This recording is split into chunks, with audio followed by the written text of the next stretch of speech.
assunto agora que para muitas pessoas no início parece muito difícil de comentar e entrar a fundo disso daqui. Mas não pense dessa maneira, é o mais importante, porque a princípio, quem não tem um portfólio ainda, não teve clientes nenhum, você está com 0 clientes, como que você vai conquistar o seu cliente?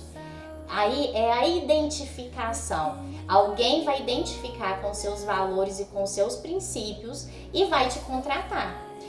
Vai ser um parente seu, vai ser um amigo, um colega, alguém do seu meio social, mas o principal imã, a princípio, vai ser os seus princípios e os seus valores. Então, eu vou contar para vocês como que eu defini meus princípios e os meus valores quando eu comecei, porque não adianta eu falar aqui para vocês quais são os meus princípios e os meus valores hoje. Hoje eu tenho uma equipe. Então, para lidar com a equipe, a gente tem que aumentar ainda mais esses princípios e fortalecer eles todos os dias. Mas quando é só você, quando você tem só um cliente, só 2, 3 clientes, você consegue trabalhar isso daí dentro de você e consegue atrair essas pessoas através dos seus valores e dos seus princípios. Então vamos lá, primeira coisa que você tem que perguntar por que o seu escritório deve existir? Qual vai ser a diferença que você vai fazer na vida de outra pessoa? Na minha vida, o meu escritório, eu sempre tive ele, o porquê dele existir, porque eu tinha minha filha. E ela nutria a minha vontade e a minha motivação para eu fazer algo diferente que pudesse refletir na vida dela. Então, isso daí era o meu principal objetivo na época, dar um exemplo para minha filha de que uma mulher, ela pode sim trabalhar, ela pode sim lidar no mercado machista, ela pode sim correr atrás dos sonhos dela. Isso daí foi meus primeiros princípios, os meus primeiros valores e o principal motivo do porquê do meu escritório existir na época. E como que eu pensava quando eu comecei os meus primeiros clientes? Você não tem o que mostrar, eu não tinha o que mostrar.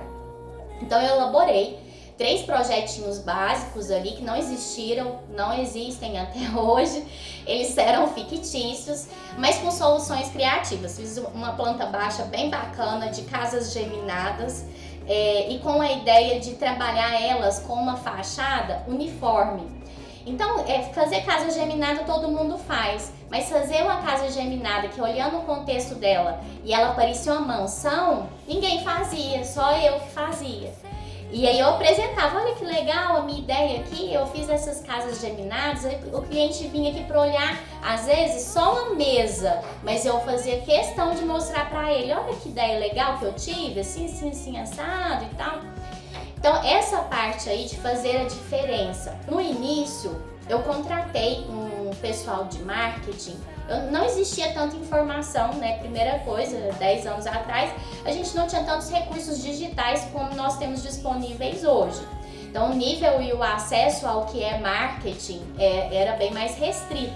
Então eu contratei uma pessoa para poder fazer um vídeo para o meu escritório, com esses primeiros projetinhos que nunca existiram. E ele desenvolveu um slogan pra mim, ele conversou comigo, esse rapaz, eu não lembro direitinho se ele era designer gráfico, não lembro, já tem bastante tempo, eu não me recordo, mas era uma pessoa que ele me perguntou, fez algumas perguntas e ele chegou no slogan pra mim, e esse slogan é o nome do nosso curso. Então, vocês terem a noção o quanto é importante vocês pensarem em algo que você vai dar continuidade. Eu comecei pensando no para quem tem bom gosto. E nesse para quem tem bom gosto, ele evoluiu assim, o projeto da Leda Maria Arquitetura é para quem tem bom gosto, para quem gosta de curtir a família, para quem gosta de um verde, de uma piscina. E aí eu podia usar e reaplicar esse slogan de diversas maneiras. Então eu já comecei a me apropriar da hashtag, eu já comecei a apropriar do slogan e sempre bati firme em cima desse slogan como se fosse a missão do escritório, levar bom gosto para outras pessoas.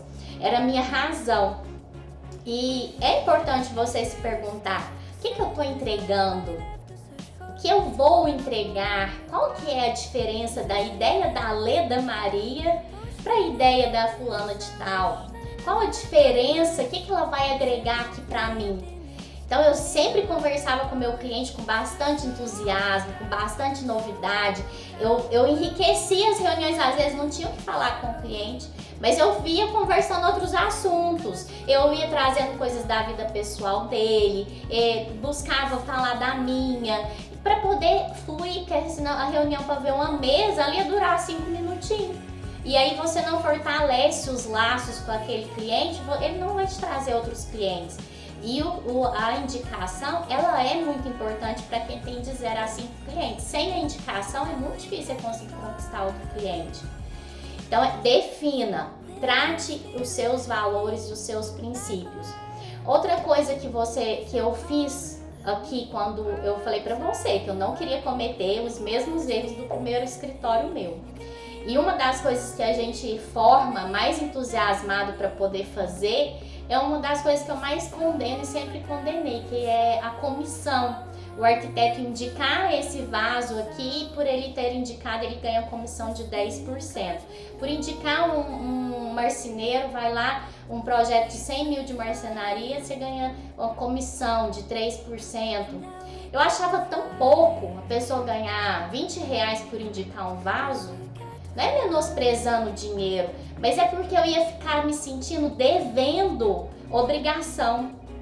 E isso daí te inibe, porque você ficou devendo obrigação, a pessoa te pagou por você ter indicado. Então, como que vai ser suas relações? Vai ser sempre em cima de troca financeira? Eu não queria isso pra mim, eu queria ter liberdade. Então, esse valor meu, eu prego ele desde quando eu comecei. E no meu primeiro escritório, eu não tinha noção dele. Mas aqui, quando eu vim para Monte Carmelo, eu comecei a aplicar isso daí. E foi até uma pesquisa de mercado.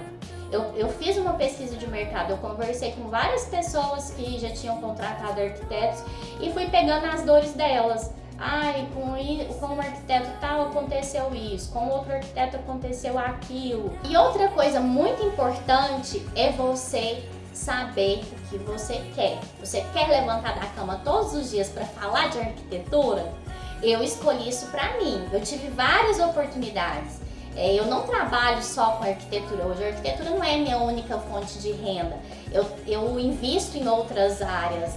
Mas o que me motiva a acordar todos os dias, o que me traz o brilho no olho é a arquitetura.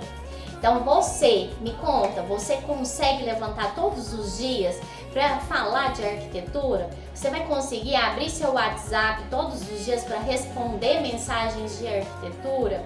Você vai conseguir ir para a escola buscar seu filho ou sua filha e a mãe, nossa, eu vi tal projeto, de quem que é?